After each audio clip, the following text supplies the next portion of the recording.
Hello, everyone. I'm super excited today to bring you an interview with Ekaterina Kostioukhina.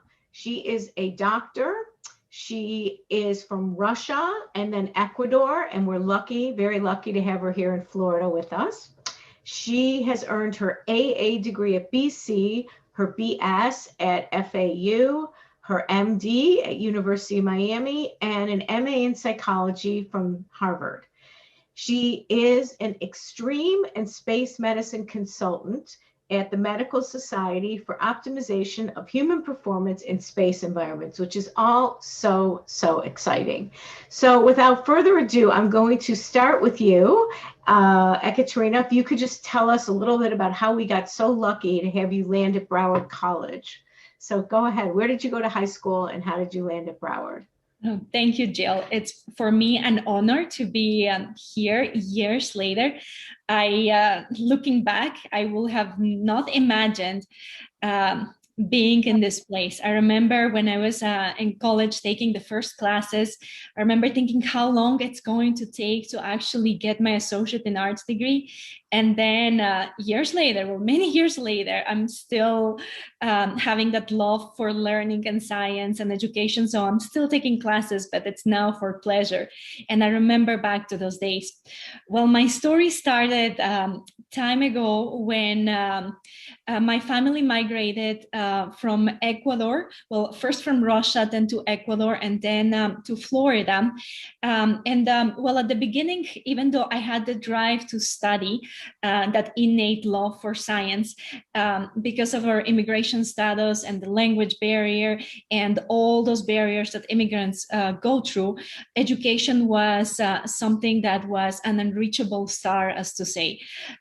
Thankfully, I discovered that the US government provides help to immigrants with ESOL classes at the local high school. So I took those, and the professors there recommended me to take a GED test, which I studied for in the classes that they provided as help.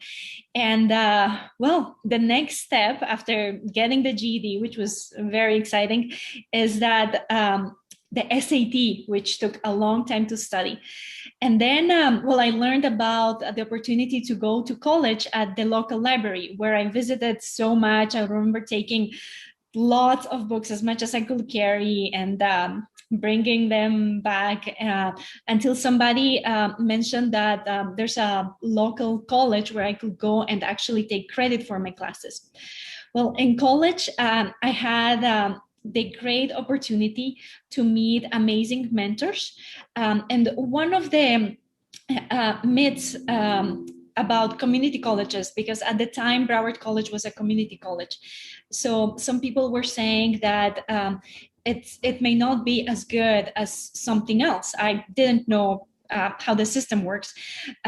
But what I realized objectively and empirically is that the classes were small. There were also those honors classes where we had the opportunity to have superb teachers who were passionate and very knowledgeable about what they do. And also very small classes where we had all that effort, all those eyes from the professors and the assistant directed to us, helping us grow. I remember the people who impacted me the most is the mentors at Broward College. One of them is Dr. Jeanette Madea. She is somebody who I admire deeply, and I have the honor and privilege to still be in touch with her, and we had the opportunity to collaborate together and continue this mentorship, this friendship beyond the 2 years of college.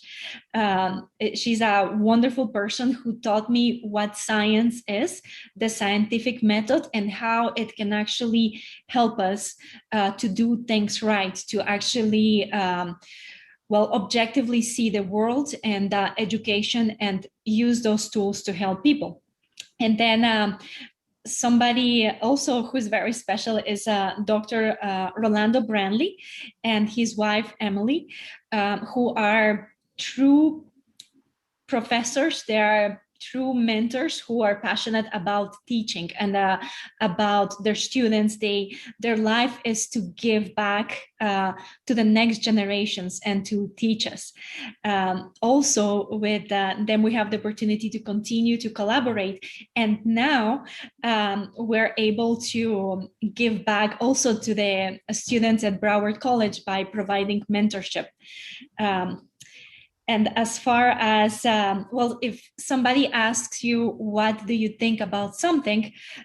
It's not about what we say, but about the actions that we do. And well, I want to share that my actions about what I think about the college is that I send my kids there. So we have a second generation of Broward College. That's how much I value what I saw, and I appreciate what you do. Oh, wow, that's great. How old were you when you started? Do you remember? I think I was maybe 17. Yes. Okay. Yes. And my daughter, she started, yes, at about 17 too. Wow. Okay. You went to a local high school around here? Yes, she went to Fort Lauderdale High School. Beautiful. Beautiful. That's so cool. So why don't you tell us a little bit about what you're doing now in your role with the organization you're with? Well, I do a little bit of everything. My biggest passion is humans. So when I started my education, I wanted to learn about how humans work, how the brain works. Well, I actually wanted to be an astronaut. Let's start with that. And when I went to the library and I saw the requirements, it says, okay, step number 1, get your education. So I started there. And in the journey, I realized that, yes, my true passion is about exploring complex topics in faraway worlds. And I realized that the human body is one of those things, that when we study the blood vessels and the neurons and the electricity that runs through them, the muscles and how everything communicates and that works together as a wonderful machine, that is something that is the equivalent of going to outer space and being an astronaut. So I decided to pursue that because it's actually something that is going to satisfy my curiosity. And at the same time, when I learn those skills, I will be able to give back to the community by repairing people's bodies. And well, that is what I do now. I'm a physician. I'm a traveling physician, which means that I cover I provide my services in locations that are in need, either because there's a spike of patients due to certain illnesses, like, for example, now in COVID times, or because there's a shortage of physicians in that underrepresented area. So that is one of the things that I do. Then also telemedicine, because that is a technology that allows physicians to give more and be more effective in providing medical care to patients who need it. And also we do a lot of research in the space industry. Basically, my interest is not just to be able to help people who are in need, who are ill, but also to understand how can we help people who go to extreme environments, such as space, for example. But if we think about it, this is not such a exotic field. All humans, or the majority of humans, were living in extreme environments because our species belongs to the African savannas, where we evolved to be for so many years. But because of our inventions, we're able to go to cold places and places that they're not suited for our genetic tools. So we build tools to be in those places. And in similar ways, we're building tools to even be out of our planet. So for the past 20 years, there have been humans living outside of our planet. And all this is being possible with this technology. Wow, that's a lot. That's excellent. Really makes you think about how everything ties together. Yes. So do you have any heroes that have inspired you to be where you are today? Yes, absolutely. I like to thank the unsung heroes. It's not somebody in particular, but it's a category of people who allow us to be where we are. Yes, many people achieve a lot of things, but as the saying goes, we stand on the shoulders of giants. And those giants are the professors, the mentors who have helped us during those times when we were little, where we were lost, when we didn't know about the world. And they are the ones who mentioned something that resonated with us, the ones who saw that potential in us and gave us the hand when we needed it, or gave us something inspiring, or helped us, or directed us, or told us, I see something in you and it's worth pursuing. It's those professors who I'm thankful for. A lot of them, my first professors, were at Broward College, and they are the most meaningful ones. Afterwards, I listened carefully because I learned about the big impact that the special people have in us. And I followed their recommendations because they were right. And because of that, I realized that our mentors and our professors, they don't get to see the impact that they have in our lives. They do their wonderful and selfless work, but they don't get to see the rewards and the effects that that had. So I wish to thank them for being here, because it is their shoulders of giants that we stand on. Oh, that's beautiful. That's so heartwarming. Thank you so much for that. That's so nice. So, do you have a favorite quote that you like to refer back to? Yes, actually, a few. Well, one of them is by Louis Pasteur, and it says, opportunity favors a prepared mind. That one helped me since a very young age, since childhood. I remember having difficulties. Some things were not working out, but the wisdom that I was following is, okay, right now I may not be able to do this and I may not have the opportunity for that. But what I can do is prepare for it. That way, when the conditions and the environment is optimal, then I will be prepared and do it. And that philosophy is something that has helped me throughout my life. It has been something very useful. I wish to share that with other people because it works. Then the other one Please say it is one more time, by Louis Pasteur. opportunity favors the prepared mind. Okay, great. And Okay. it's basically prepare, be ready, because when opportunity comes, if you're not ready, then you will not be able to seize it. Right. And sometimes opportunities are not there, but what you can do is prepare for when they are. That's actually, well, I studied psychology, and that term is called fortuity events. It's when those kind of opportunities favor the prepared mind, when both events align properly. That's when great things happen. Beautiful. And the other one is, well, it actually leads into two quotes. So Albert Einstein said something along the lines, let me see, is only those who think the absurd are able to achieve the unimaginable. Basically, it's about thinking outside the box and not being afraid to think something that the world may not be ready for, or something that might be unimaginable, far away. My background is very humble, and well, we had a lot of challenges in our lives, but now it is different, and I will not have imagined something like the present in my past, but it's okay. And that leads me to the quote that my husband has. He also follows a similar philosophy, and that is actually what called my attention and made me fall in love with him. So this wisdom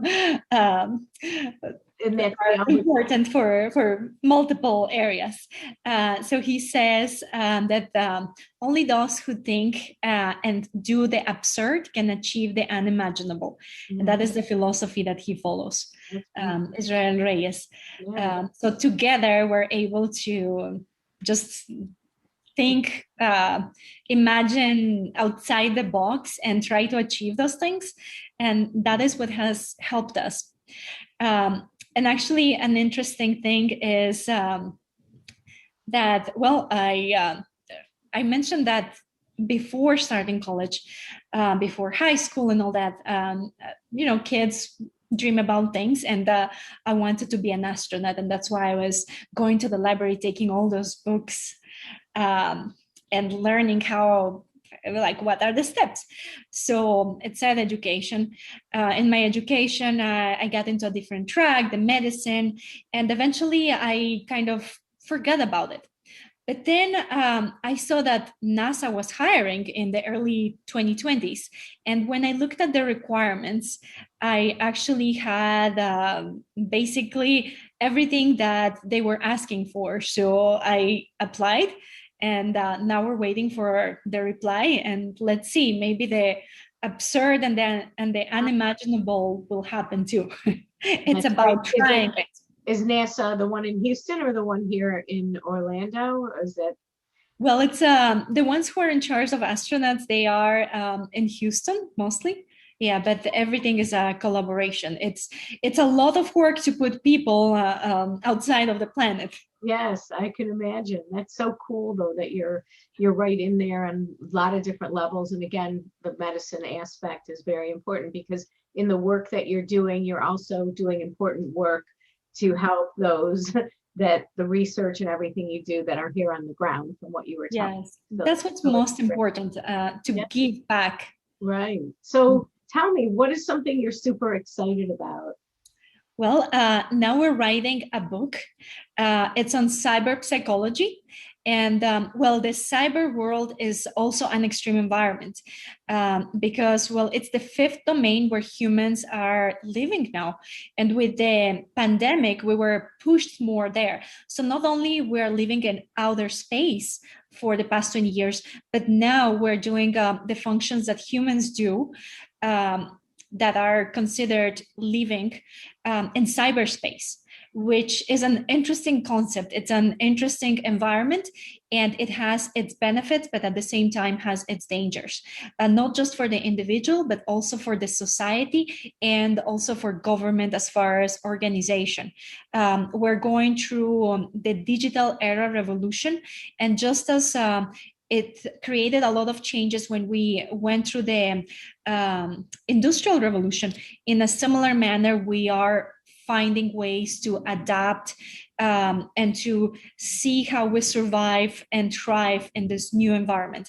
So the new book is on cyber psychology, which is the study of how humans behave in the digital environments. So we're writing it with my husband, who is into cybersecurity. So it's a great collaboration. And we are hoping that with this work, we can help governments, organizations, and also individuals to be able to understand this environment, to be able to understand their behavior and adapt properly, because we humans are very resilient and we can live in so many extreme environments.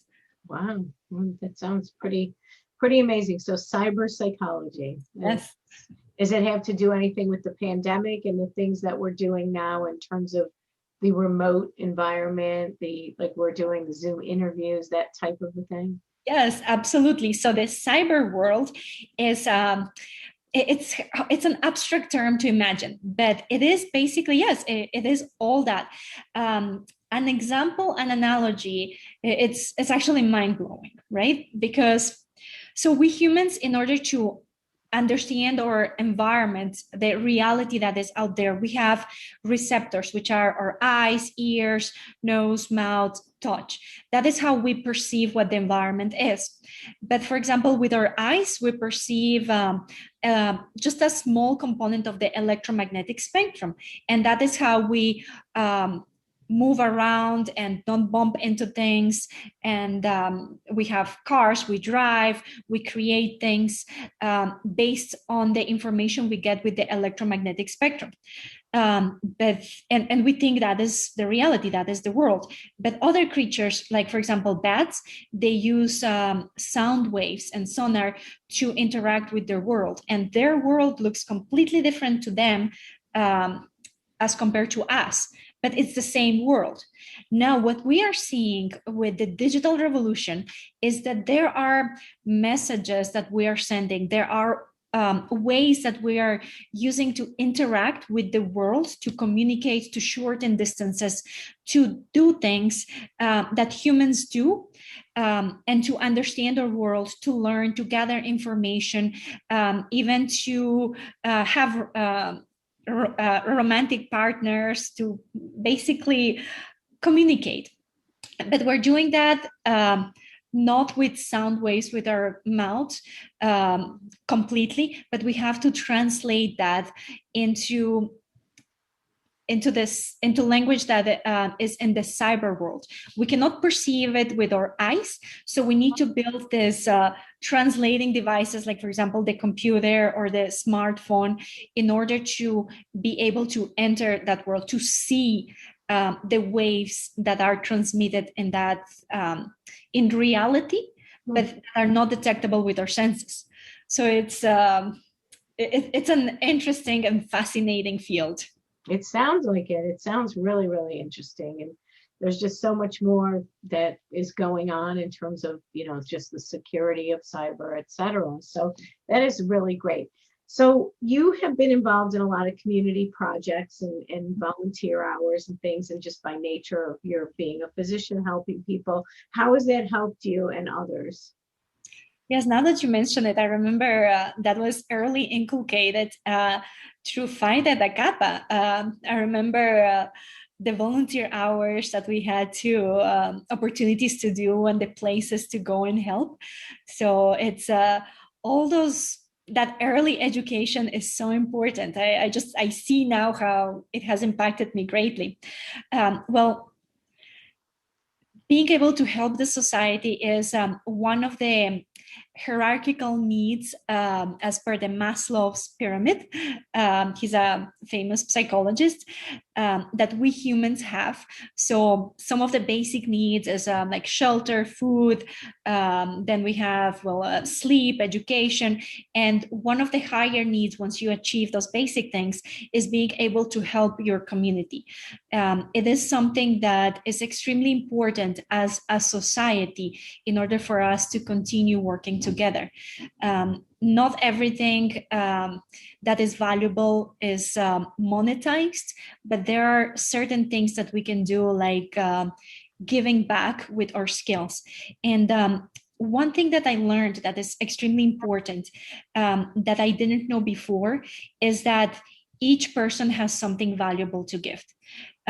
In medicine and in science in general, we learn to be humble, because that's the nature of the field. Our senses fail us. Sometimes we see things in one way, but we have to, and the reality is other. And in medicine, you always need to be open to a differential diagnosis. So that's the nature of it, to be humble. But sometimes that has the side effect of us being shy to share things, to help other people from the perspective of being a mentor. Mm-hmm. So what I learned is that it's not about being shy or humble. It is a responsibility to give back, to participate, to be active in the current communication venues, such as social media, which allows people to reach mentors, and allows people to reach specific areas of interest, allows other kinds of education to happen. So it's important for us to share our knowledge, what we learned, because it's something that it's our gift and our duty to be able to do that. Just as people invested in us, we can start giving back, because it's, they say it takes a whole village to raise a kid, right? It's true. It's so true. Well, thank you. That is really, really so exciting. And I can't wait to follow you in your career and see what you end up doing. You'll have to keep us posted if you do end up moving down to Houston, or maybe you'll be working part-time remotely here and there. And you mentioned you have a daughter that's going to Broward right now, Broward College. So we're thrilled to have her. Did you meet your husband at Broward College, or No. somewhere along the way, huh? Yes, well, husband, we met in Harvard University, so that was Oh, also an educational field. yes. But yes, academia has been a big part of both of our lives and our children. That's Well, we thank you. We thank you. We're so proud that Broward was able to help you and to go from ESOL classes to getting your degree at University of Miami and then furthering it at Harvard and everything you're doing. Thank you so much. We're so grateful, and we'll look forward to following your career. So thank you again. Yeah, thank you for everything you do for the next generations, and thank you for everything you did for me. And we truly stand in the shoulders of giants, and it takes a lot to help an individual grow. Thank you, Ekaterina. Mhm.